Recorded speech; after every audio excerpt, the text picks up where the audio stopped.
Hank woke up to find his phone showing 10 missed calls and the same number of voicemail messages. He didn't recognize the area code. After several run-ins with spam calls from Chinese robo-marketing, he had set his phone to send unknown numbers to voicemail.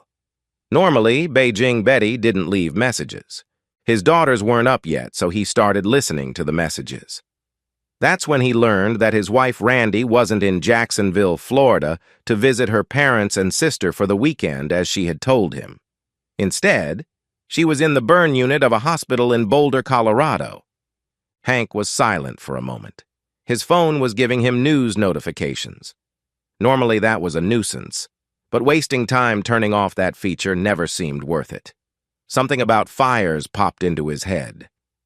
He realized he'd seen a news headline with the words "fire" and "Boulder" when his phone screen came to life that morning. He went to his phone's home page and saw the headline on the news: "Terrible wildfire wiped out suburban Boulder neighborhood overnight." Interesting. Hank would be the first to admit that sometimes he wasn't the sharpest tool in the shed, but he could really only think of one reason why his wife Randy, in their 8th year of marriage, lied about where she was going to spend the weekend. He purposely slowed his step. There was no point in hurrying. He made coffee. The girls wouldn't be up for at least another hour.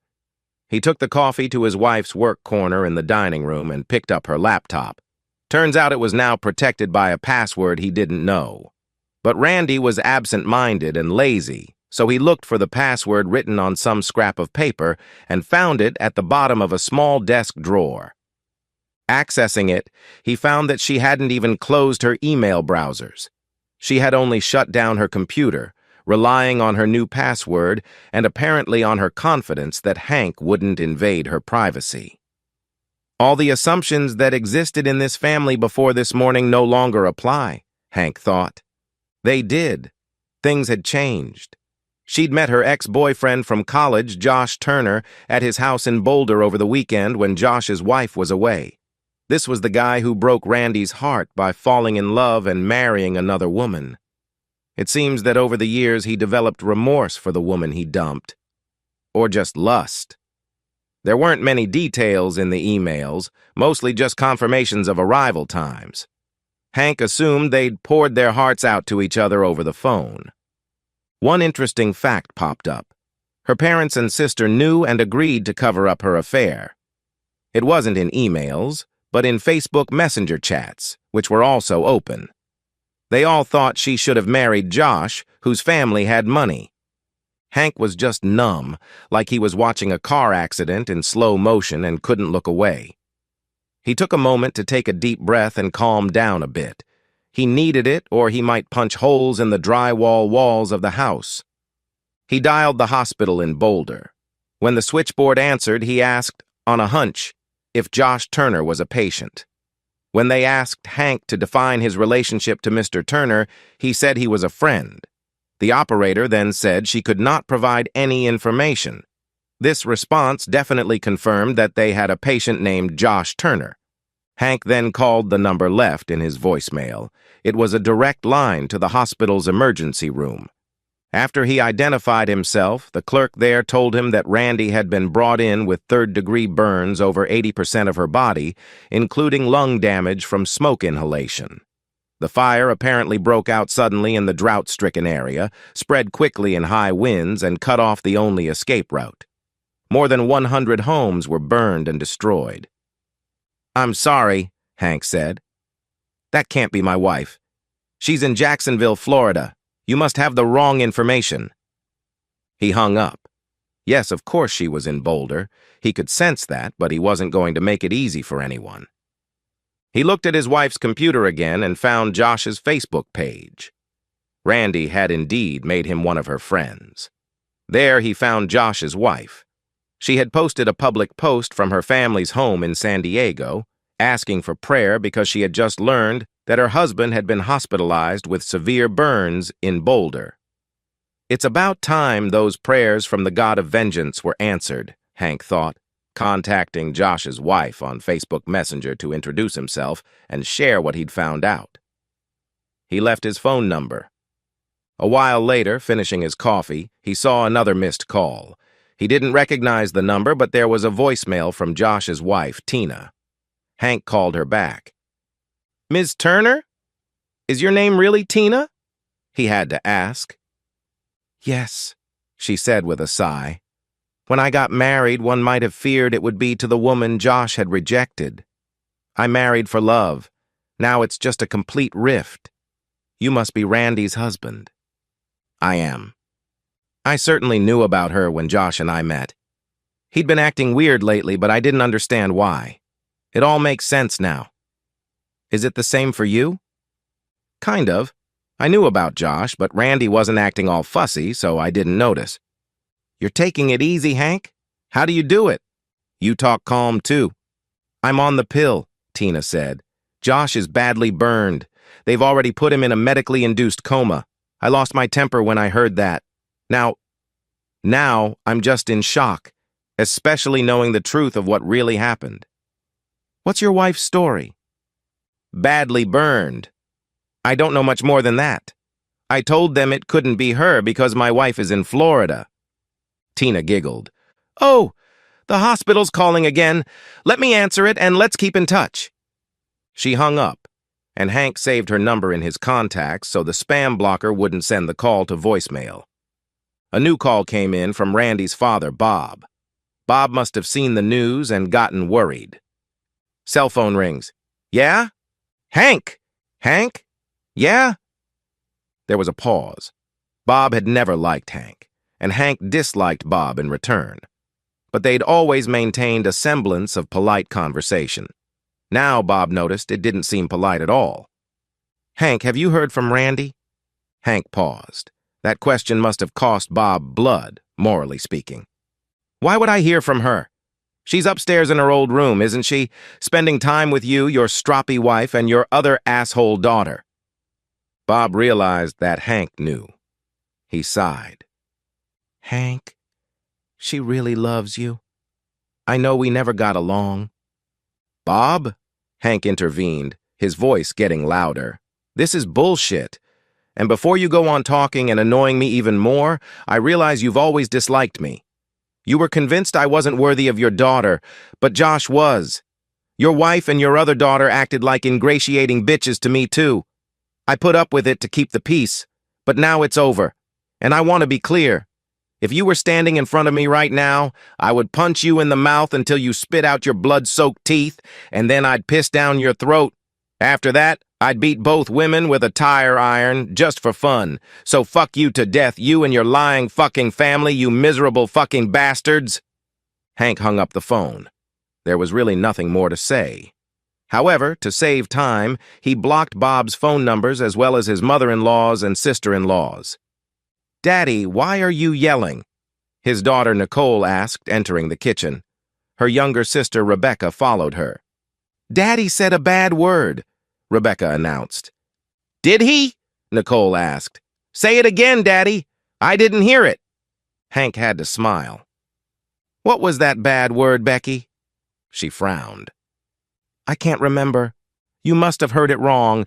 Now let's have breakfast. Today is going to be pancake day. 3 pancakes each and some orange juice. Then both girls watched cartoons. After all, it was Saturday morning. They liked bubble guppies. Hank hoped they were cartoons, a path to something more substantial, like Pinky and the Brain or Phineas and Ferb. The phone rang again. It was Tina Turner. "The pills aren't working." "The what?" "The pills I told you I was taking to calm down?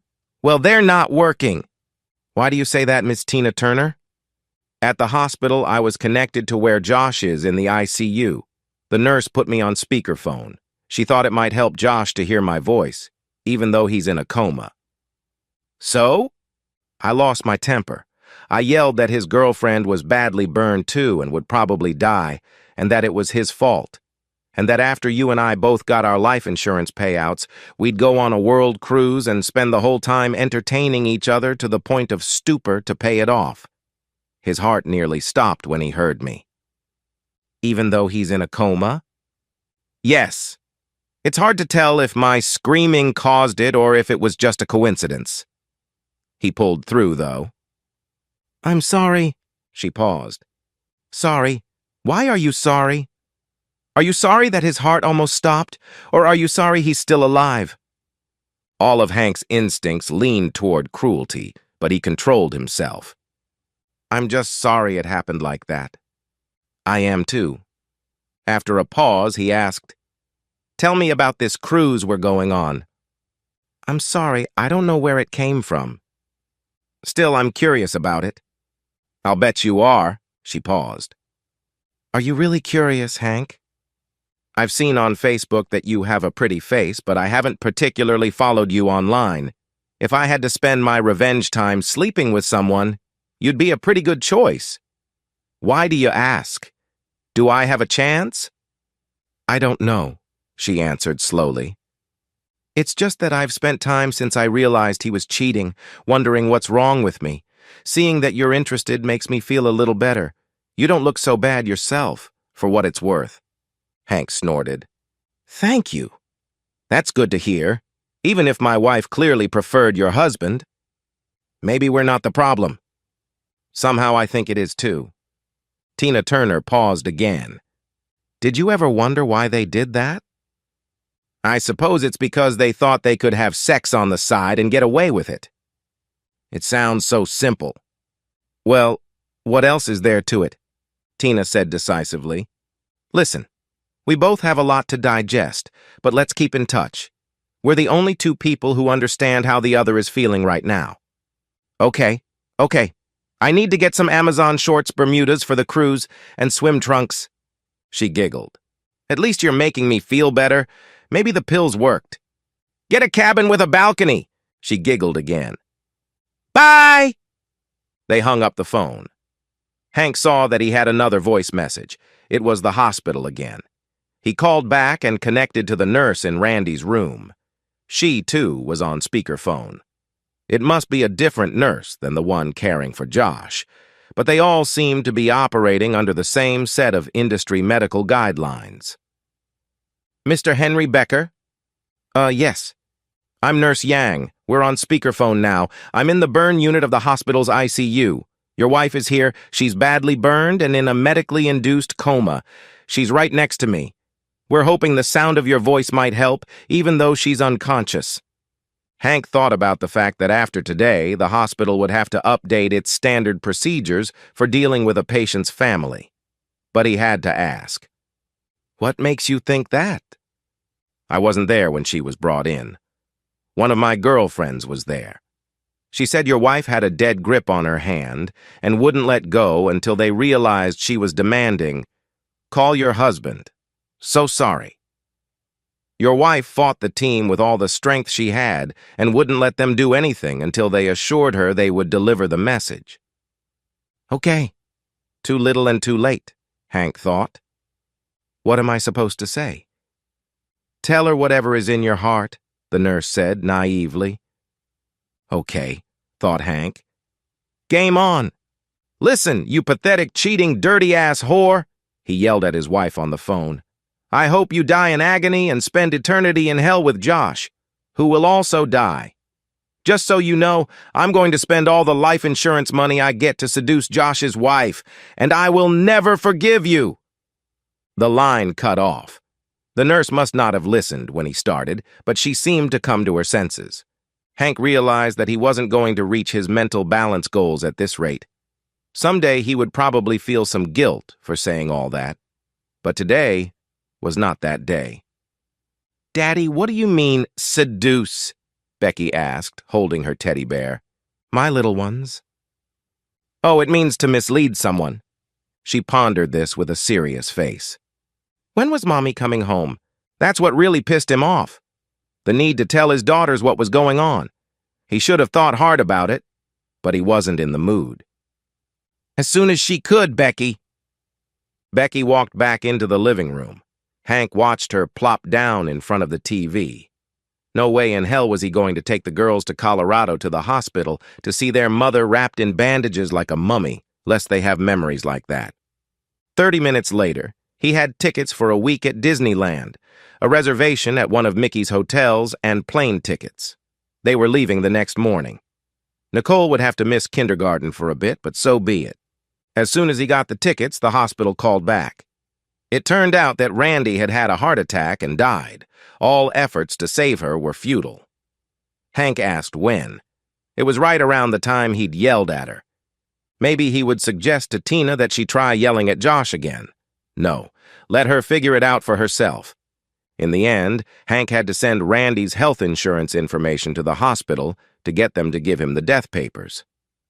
He called the funeral home there and arranged for her cremation.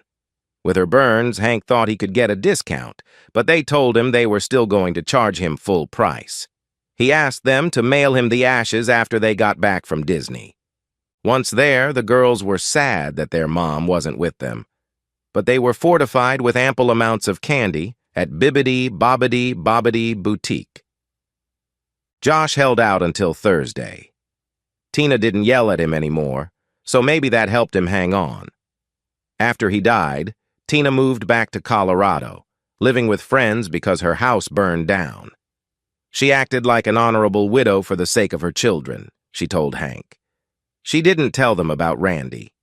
Tina's kids were older than Hank's, and they knew their father had been hurt in the fire, so all of this would have been harder to ignore. Hank's girls had no idea. For a while, he'd keep it up. Still, not saying anything bad about their mother to them wasn't easy. Shortly after they got back from Florida, the FedEx guy came to the door with 2 items requiring signatures. The first was a letter from her in-laws. The second was a box containing Randy's ashes.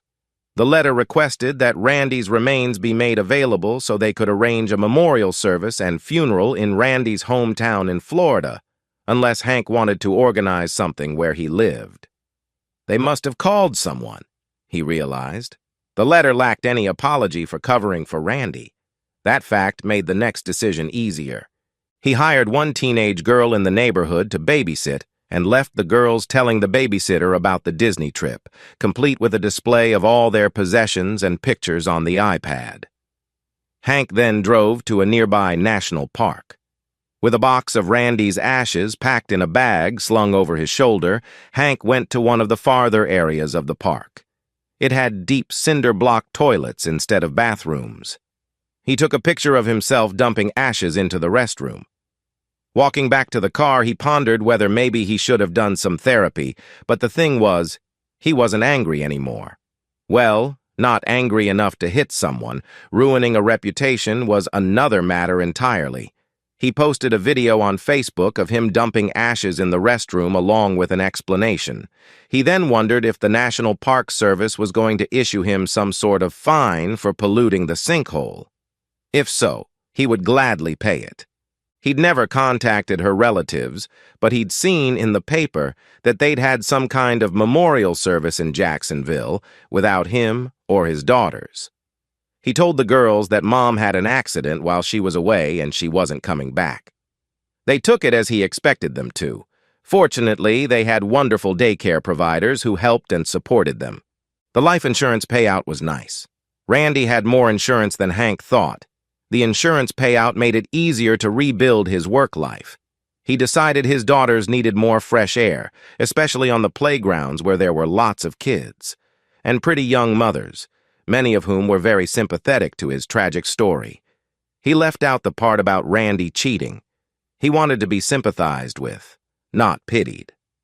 The girls began to be invited to a lot of play dates, where the moms invited their cute single friends. Hank began to see a way forward. Hank never met Tina Turner, although they chatted on the phone from time to time.